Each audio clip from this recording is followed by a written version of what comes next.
It's Ortigas Station.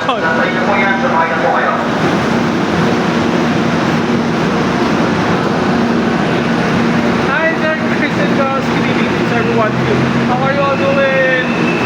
For a change, I really miss this place. I'm going to Mega to have some late dinner because I really miss the grilled chicken that I've been longing. Hold on.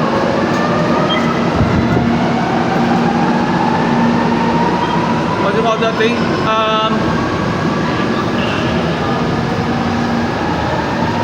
Sorry, I'm being lost.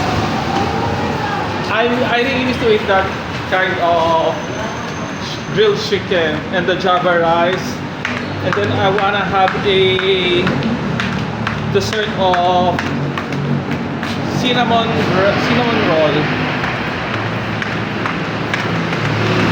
It's been a long time, guys and girls, since I haven't here. More than a year. 1 year and 1 year and almost 1 year and 7 months to be exact.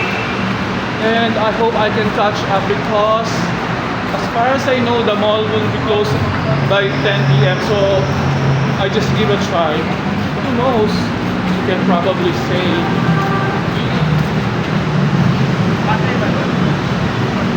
See the traffic here in EDSA?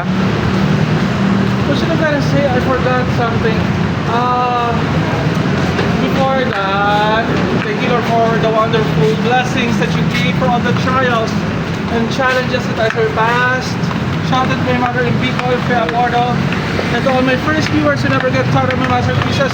Thank you so much to every one of you, and to all my silent subscribers out there, hi. To all my Facebook viewers, all my new followers, and to all my lovely countries. Hello.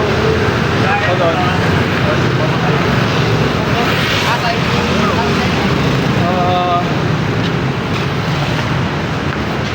I've been craving the one that I'm telling you. I've been craving to eat this grilled chicken. So, and it has a salsa, and it goes with a choice of what's this wrapper? It's not a lumpia wrapper. Tortilla wraps. So how I wish I could get there. Come on, join me, guys and girls, here in Mega Mall.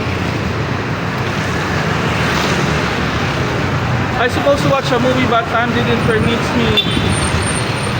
That's why I think for this going here in Mega Mall. Hold on. Come on, don't close it yet. Okay. See it's a moderate.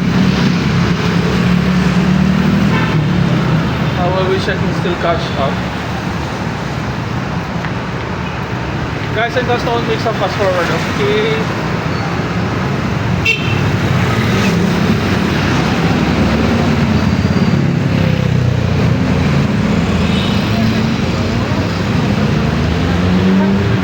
I'm gonna say, sorry,